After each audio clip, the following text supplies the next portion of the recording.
And the boys are back again. Welcome into the Thursday edition of the Coach and Bro Show. I am the coach. He is Vince Russo from russosbrand.com, and we're here every single Monday and Thursday at sportskeeda.com. Vince, you've had quite the emotional week. How are you, sir? Coach, I gotta open up this show. I always love to catch the coach off guard because we talk about what we're going to talk about on the show. And I'm like, yeah, coach, I got it. I got Broncos Saints, coach. I got it all for you. But then I hit him with something he doesn't see coming. Coach. That's how I get the coach. And coach, I got a very disturbing email about this show. Oh, you did? And I like, you and me are positive, negative. We don't just put over the hype and the positive when there's something negative. Somebody sent me an email. Vince, I love the new show on Sportskeeda with you and Coach, but something's really bothering me. And he went on, he said, listen, I know, Coach, you've said it a couple of times on this show. You're a married man, right? Me? No, I'm not. You're not a married, but you got a fiance, a girlfriend? We ended that several months ago. Now I may be in trouble, Coach. I want to hear what it is. Now this story turns for the worse because now Coach is not married. Now I'm very uncomfortable. This writer thought that you were married. He said, Vince, I gotta be honest with you. Coach is a married man, and I keep watching the shows. And Vince, he goes, I'm very uncomfortable watching the shows. Coach keeps looking at you, me. You keep looking at me with heavenly eyes. And I said, you know what? I was feeling that. I didn't want to say anything. But now Coach is single. Coach, heavenly eyes. Come on, Coach. Got a little PTSD right now. I got to be honest with you. I got divorced in 2013. I'm sorry, Coach. I had to go to Coach. If you notice when you said it, I was writing, so I made sure I had to go there, Coach. I had to go there, Coach. I'm sorry. Hilarious. Go ahead, Coach. Your show. Take it away, Coach.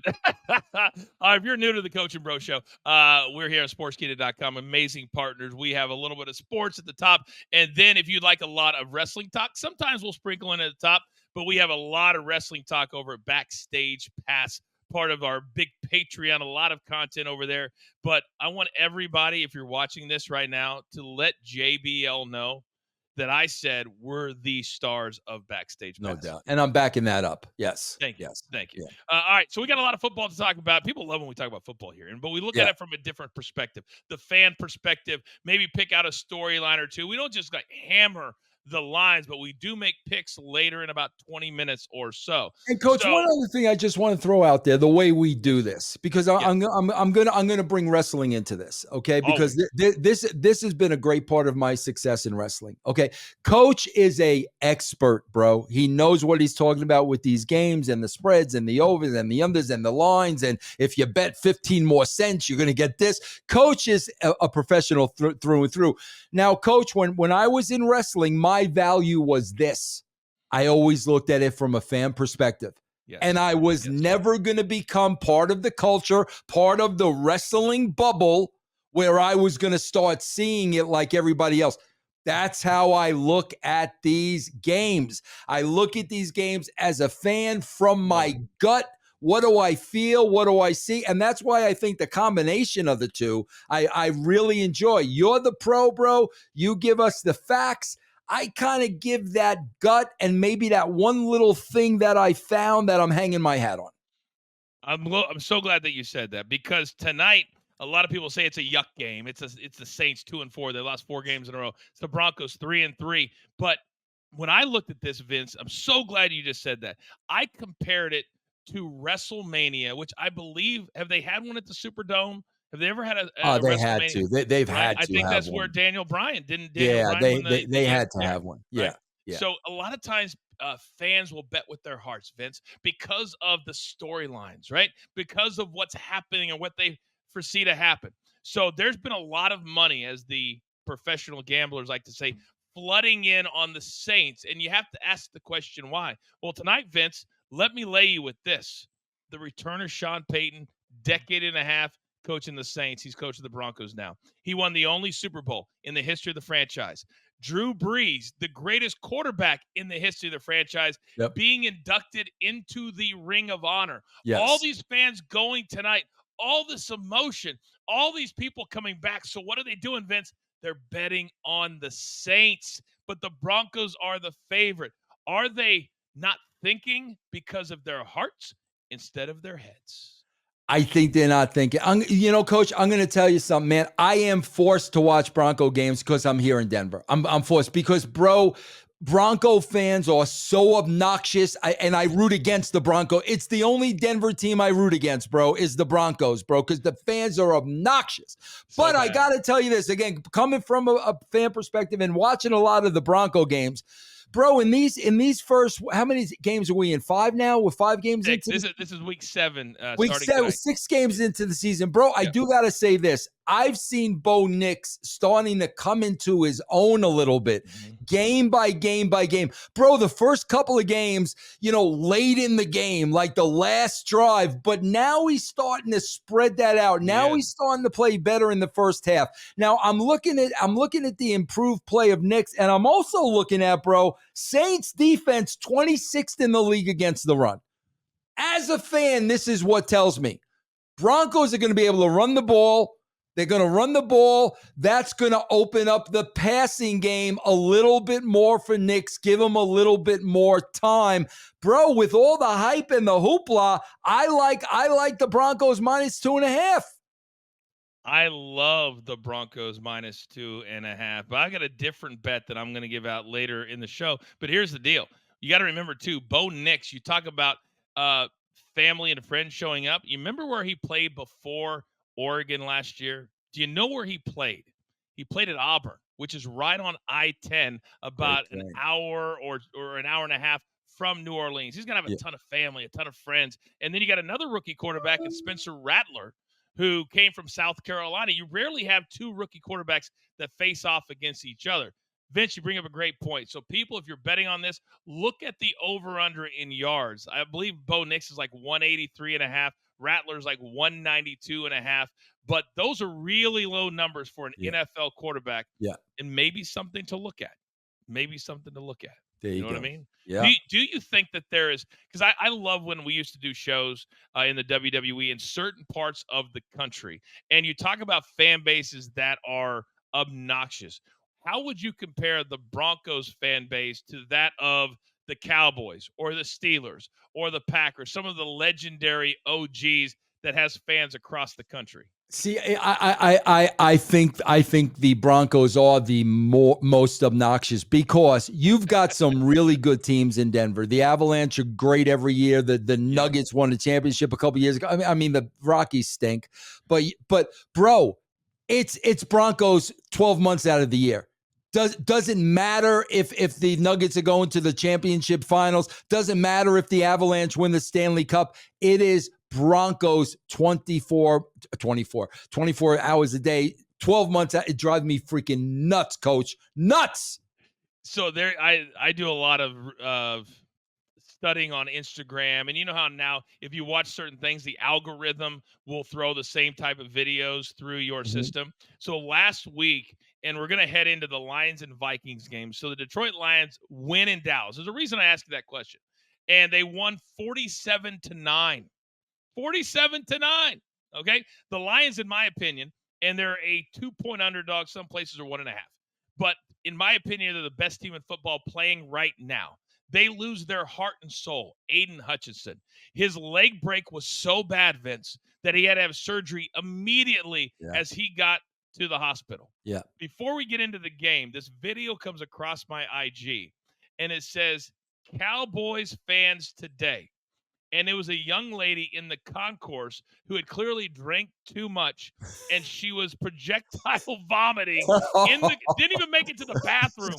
And her poor mother was holding her hair like this. People are walking by her, Vince, like it's not even happening. And I must have watched it 10 times, Vince. I've never seen somebody throw up right there, and the fan base is just filing out, not even checking to see if she's okay. Oh How my funny God. is that? That's hysterical, man. That is funny, man. But and then there's another guy, and this is where I think Vince, as we make you a bigger sports fan and Rant Wednesday on DTL, there's this one guy that always puts out a post Cowboys video. All right. And he's one of those that's delusional. And when the Cowboys win, they're Super Bowl champions. When they lose, they're the worst.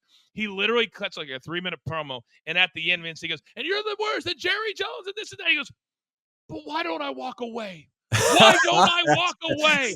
I Right. can't walk away. And I was like, that's your fan base in Denver. That's a real fan, bro. Yeah. Coach, you tell me. This is what drives me crazy about wrestling fans. If you're a WWF fan, WWE does no wrong. Every show is great. If you're an AEW, bro, a real sports fan, when your team craps the bed, you're the first one cutting the promo on your team. That's the sports fan I love. I'm the same way with that guy with the Giants. When the Giants are winning, bro, rah rah, I put on my cheerleader skirt, bro. When they crap the bed, no holes barred. That, Coach, is a real fan. Which we love. Which yes, we absolutely love. I don't know, and I think that's why you and I get along so well, because we love this. Like, there's nothing I would rather. We all do multiple shows a week. Damn it, I love sitting in this chair. I love talking sports and wrestling. But I had, for the first time, we talk about Vince McMahon on here all the time based off of what he did. We don't deal with the bullshit. And I had some people send me some tweets. I don't know if you saw this. Jerry Jones went on a radio station, right? And now this and the host that got yelled at is using it to his advantage. Instead of backing away, he doubled down. Tune in tomorrow. I'm gonna go off. I was like, that's a man with some balls. I love Let's that. go. I love that. That's a businessman. That's a businessman exactly right. Getting his brand over. I love that, bro. Love it. But tell me this, Vince. Would you ever have seen somebody, because Vince McMahon, he hated admitting when he was wrong. Hey, and that's what Jerry Jones did. Yeah, you're not the man to question me. How dare you bring up something that happened in March? Well, what you didn't do in March is why your team sucks today. That's why he's asking the question. Yeah. Can you imagine somebody on a WWE platform, because that radio station is the flagship station of the Cowboys, going after Vince yelling at them, and then going on the same platform the next day and doubling down? Would that have ever happened in the Vince McMahon era? Well, I got to tell you, though, bro, it's so reminiscent to me, the Jerry Jones stuff. You know, bro, come on. I was a teenager, like 16, 17, growing up on George Steinbrenner, bro. And the Yankees would have never been the Yankees without George Steinbrenner. And that was so reminiscent to me of George Steinbrenner. And I love that stuff, bro. I love when owners aren't being politically correct. I mean, the Maverick coach, what's his Mark Cuban. Yeah, Mark Cuban. Yeah, he was always that way too. I love when an owner of a team is that because again, I bring up the Rockies. Our owner doesn't give a crap about the team, but when an owner is so invested like that, I love that, bro, and I love the media for doubling down. I do. Mark Cuban's a big kid who just happens to be a really smart financial guy. That's how he became a billionaire. But I equate it to, you remember in the documentary when Armin Katayan from when he CBS shoveled with the papers? Right. Guess who you would have seen if you would have taken one of those two cameras and just moved it this way about 3 feet? Who do you think you would have seen? You're right there, Coach. I'm right there. Did you almost do the running? Did you almost do the running? I almost did. And I put it out on social media a few months ago, and Armin came back at me. He was like, I don't remember you being there. And I said, yeah, because you were pissing down your leg and Vince almost slapped you in the face right there in the thing. That's a true story. Yeah, that's a true story. This guy didn't know what to do because, most of those guys, they come into these hardcore sports stories, and the owner is like Jerry Jones, 79, frail, not scary. Vince was in his prime at that point. He was not having it. He was not having it. And that's why you got to tip your hat to Costas. Costas held his ground. Costas did not back off of Vince one iota. I think Vince respected him because they had a history Yeah, together. yeah, they Armin did. came in as like a one-off, Yeah, and that's who 60 Minutes sent. And Vince was like, "Who's this guy coming in?" And all of a sudden, and he also Casas is a pro. yeah, Casas can start with the softballs, like 3 or 4 softballs, yes, and then here comes the zinger. yeah, yeah, Katan was like right out of the gate. So Vince, I'm like, that's not how you do it. All of yeah, us would have been pissed. yes, The comparison you just made from George Steinbrenner to Jerry Jones, I think the reason Yankees fans beloved him, he not only was a big fan and wanted to win, he did win. And yeah, Jerry, absolutely, bro, 28 years, Vince, 28 years. I think that's absolutely. why he's lost connection. Plus, I'm not saying he doesn't have his faculties, but Vince, he just turned 79 on Monday. At Yeah, some point, absolutely. the mind starts to go. And Yeah, I think a little of him wants to win a title so badly, he won't step aside because say he does, his son runs it, but let's say he does, and they bring somebody really good in and they win a title next year. You know what the headlines are going to say? Well, they won since Jerry moved yeah, aside. Don't you I'm think his with you. ego's too big? Absolutely. I mean, that puts him in a really, really tough spot. Almost like you got to feel for the guys. You're there 28 years, bro. The clock is ticking. I'm 79 now. Like Yep. that put, I could see him being on edge, especially the way they're playing, bro. And then the media blitzing him. I mean, I can totally understand the position he's in. So when you talk about front offices, there's so many ways this story kind of goes and connects. I don't know if you saw this. So there's a storyline going on in AEW, and right before the draft, it was two guys attacked Tony Khan. I don't know if you remember this or not. And then Tony Khan was on the draft wearing the neck brace. And I remember people teasing him, going, "Really? You're taking a storyline? Do you realize that that storyline that they were going with has completely changed? It died. It did nothing. So now today, there's all these stories about Tony Khan and the Jags, who are in London for 2 weeks, and how he wore the neck brace and looked like a fool for absolutely no Coach, can reason. I bounce something off of you? Of course, Now, Coach, I know you have kids because you've spoken about kids. love him. I got two, a daughter and a son. Beaut. How old are they, Coach? 16 daughter, 14 son. Ooh, I don't know if I'd want to be the father of a 16-year-old daughter again. I'm past that. I'm past that. Thank God, Coach. Coach, I got to ask you this. What were we just talking about? I lost my train of thought. We were talking about Tony Khan being in the Jags Yeah, war room. bro. Yeah, When I'm watching, because they did that little film of him at the draft and everything with walking around the collar and yeah. stuff like this. And I'm asking you from your perspective, Coach, as a dad, my mind immediately went to his dad.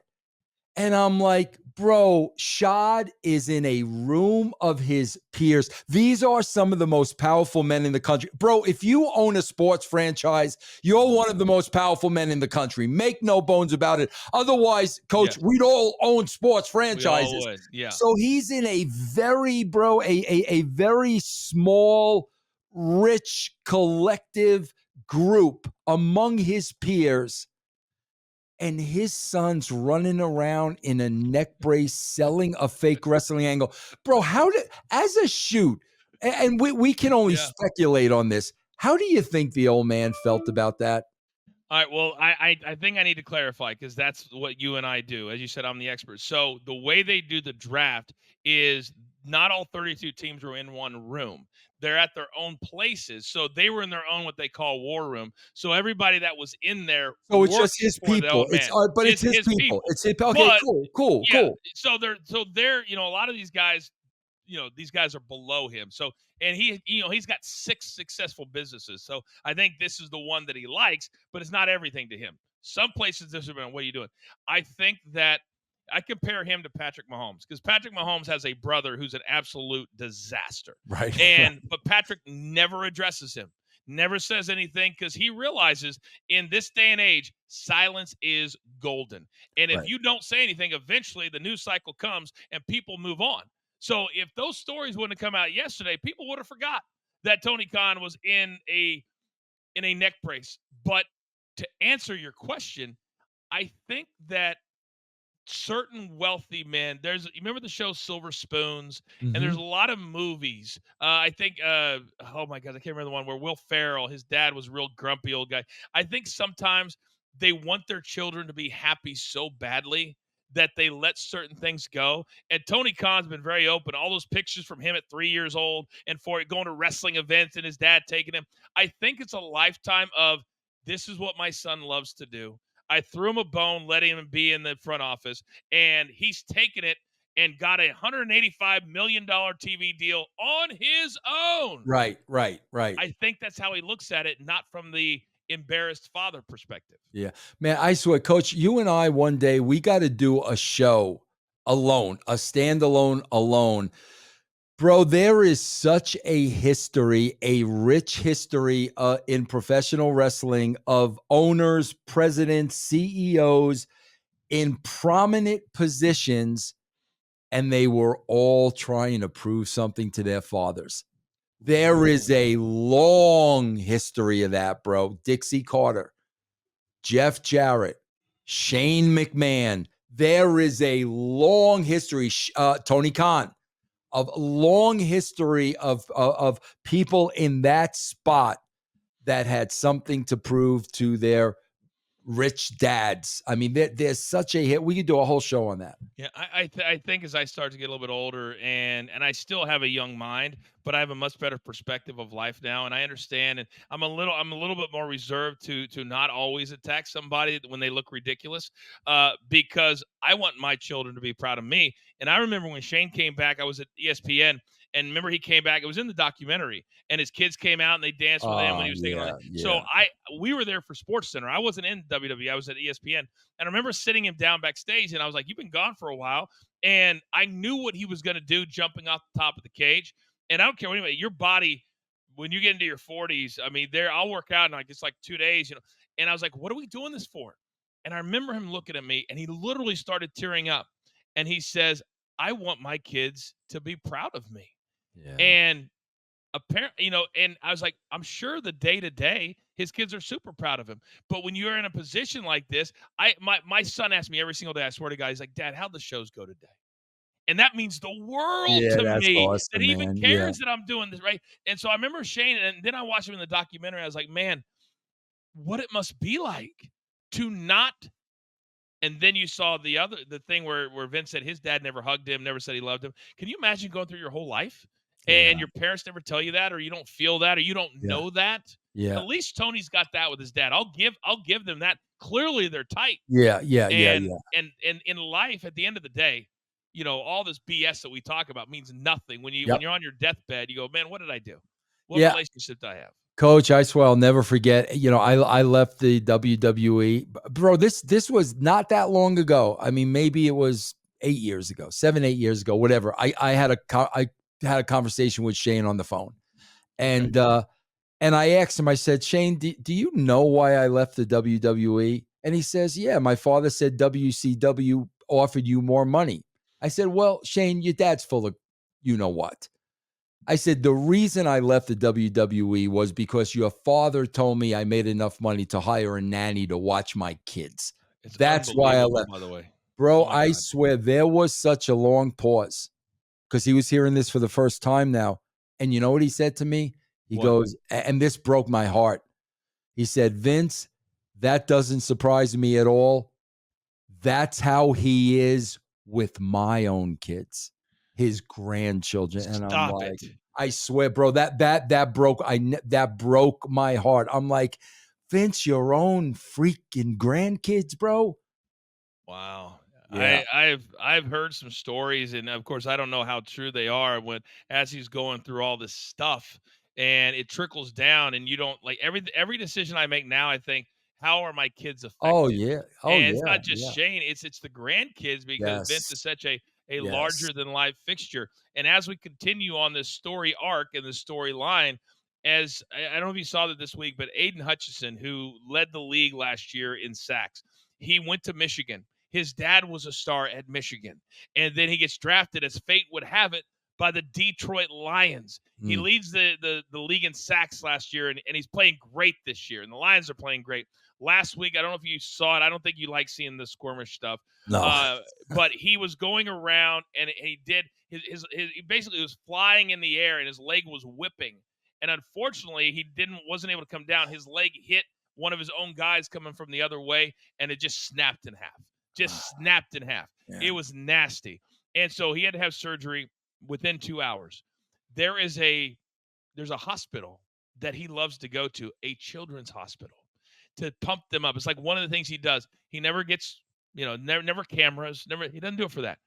They literally take cameras around this hospital to all the kids. Like 3 of them are wearing his jersey that he had given that's them. awesome. That's and they do a video for him. Hey man, get better. Stick it out. You're in there. I'm literally getting goosebumps. Oh, right that's now. awesome, And man. That talk is about a awesome. full circle. Yeah. That's why I love these guys who are stars in the league using their platforms like that. Yeah, absolutely. That's awesome, man. That is awesome. Yeah. So now the Lions will have to figure out a way this week. The Vikings are the only undefeated team left in the NFC. The Chiefs are the only team in the AFC. And the Lions somehow are underdogs. And I think the reason they are, Vince, is because when you lose a guy like this, it's really hard to emotionally get back up in less than 7 days. And that's what they've got to figure out. How do you do that? But Coach, let me ask you this. Is the flip side of that rallying around something like this?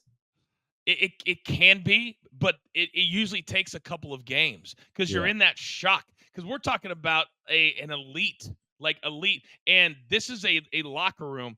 I don't know if you saw the video. I love going to NFL.com and they always have videos from the locker rooms. Yeah. And Dan Campbell, I've been very critical. He's not a great game manager, but he's a hell of a head coach. When you're talking about a head coach, you want somebody that's willing to run through a wall.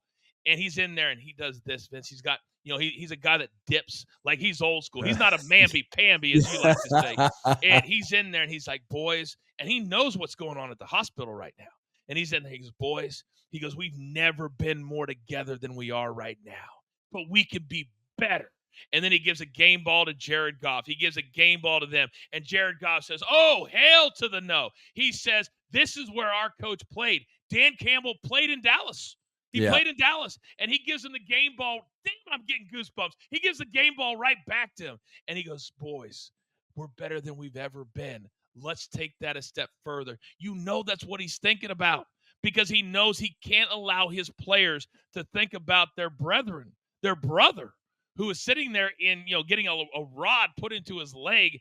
And it's so bad, Vince. I've heard reports he may not even be able to play next season. Oh, wow, man. Wow. Well, Coach, I can't imagine after that story you just told me, I can't imagine you're betting against the Lions. No chance. Okay. No chance. So let's do our picks right now. Okay. All right. You said Thursday Night Football. The number's around 2.5 to 3. Who are you going with tonight? I'm going with the Broncos. I am going with the Broncos on Thursday Night Football. All right. I'm going to tell people buy the half a point, lay like minus 130, get that number under 3. If your book has it at 3, get 2.5. They've won 2 games on the road, Jets and Bucks. I think they get their third one on the road tonight. All right. Lions and Vikings. Different books have 1.5, 2, but the Lions are underdogs everywhere right now. Where are you headed? And the Lions are home, right? No, they're at Minnesota. Okay, I don't know why I got that right. Bro, I got the Lions, bro. Listen, I did my little research, bro. I know this was impressive to me. Viking defense, 76 points in 5 games, 65 yards a game in rushing is all they give up. I get all that, bro, but I also feel like this is the game of the year for the Lions. This is a huge game. Vikings are 5-0, bro. That streak's got to come to an end. I like the Vikings. I got 1.5 minus 110. So you're going to take the Vikings. I'm going to take the Lions. Oh, no, I'm sorry. I got the Lions. I'm sorry. Okay, I got the Lions, and I'm going to take 1.5. I'm sorry, Coach. Courtesy of our numbers guy, Rafael Esparza, the NFC North, the Vikings, the Lions, the Packers, and the Bears have set a record for the best record through this point of the season in the history. 17-5. Yeah, all I saw that. Teams have at least 4 games. All of them. Yeah. That's almost unheard of. Now, they'll have to start playing each other, and they'll knock each other off. But all 4 teams are good enough to be playoff teams. Yeah. So you got to win these, because Vince, there's a lot of tiebreakers that teams will go through. So division, head-to-head first, and it's division. So these are really important games. So I think tell me why you like the Lions. Well, first of all, I watch every game. and they're just really, really good. Jared Goff, the last 2 games, he's playing as good as any quarterback in the league. 2 games ago, he was perfect. 18 for 18, 4 touchdowns, and he caught a touchdown. And Jeez, then man. last week, they were just dominant. They have 2 great running backs. They have Amon-Ra St. Brown. If people haven't seen the show Receivers on Netflix, go binge watch it. This dude and Justin Jefferson, who plays for the Vikings, they are featured in this series. He is amazing, and they have so many weapons. This is their time. They're in their what we call the Super Bowl window, and Yeah, they've sacrificed on the defensive side of the ball. So to me, their defense is not elite, but their offense can outscore you. I'll yeah, take a team like that all day long. got you. And finally, the game of the week, perhaps according to some, I'm a Chiefs fan, baby. I love me a little Kansas City. I got so many different Kansas City hats at my disposal. And they are on the road, 49ers, coming off a bye week. The 49ers played on Thursday last week, so they've had like 10 days. They're 3-3. Chiefs are 5-0. San Francisco's favored this one 1.5. Where are you going? I got some nice. I got some asterisks. I got some asterisks here for you, Oh, Coach. This one may have been the most impressive to me. okay. Chiefs coming off a bye week. What do you think Andy Reid's record is? 25 games, 25 times they've come off a bye week. What do you think I him know as it's a really good. coach? Him as a coach, what do you think his record is coming off a bye week? It's really good. It's 22-3. 21-4. 24. I knew I was close. I was close. Bro, how do you bet against 21-4? However, on the other side of the coin, 49 is 3 losses, a combined 10 points, bro. They've lost 3 games by a combined 10 points. Bro, Yep. and if McCaffrey's playing, they ain't losing those 3 games. True.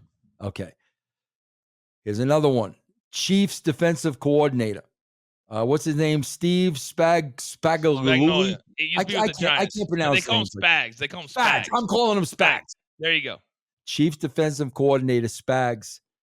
The Niners have only averaged 21 points a game against his defense. Okay. So with that being said, I'm looking at the 21 points. Can Mahomes put up more than 21 points? Without a shadow of a doubt. I'm looking at that 21-4 record, bro. And I'm looking at as good as, bro, this is what I mean, me coming from a fan perspective. Sure.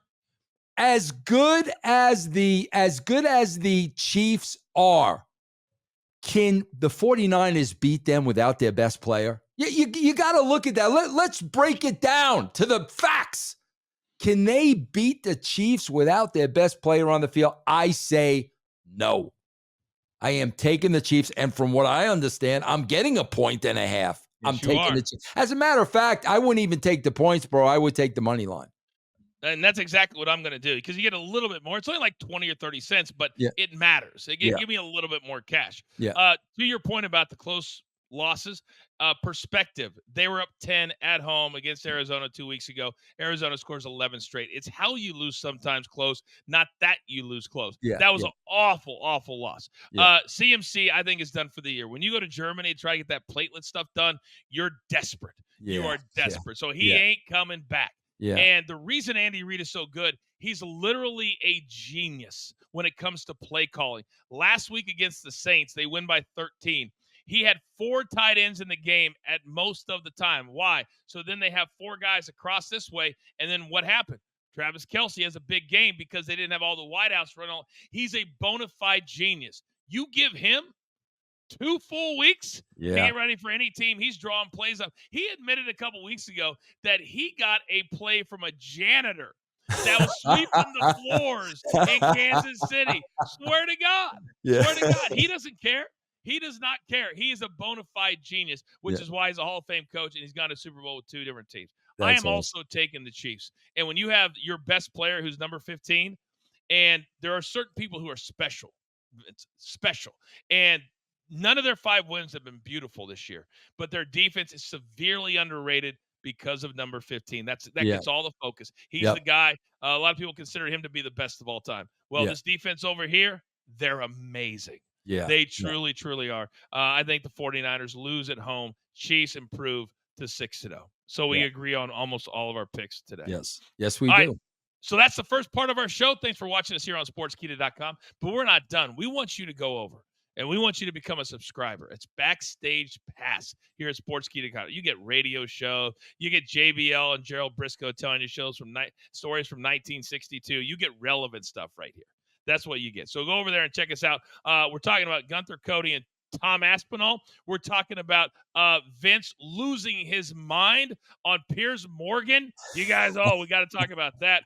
And resurfaced videos of Seth Rollins and Roman Reigns maybe taking a shot at one Cody Rhodes. All that coming up on the other side on Backstage Pass.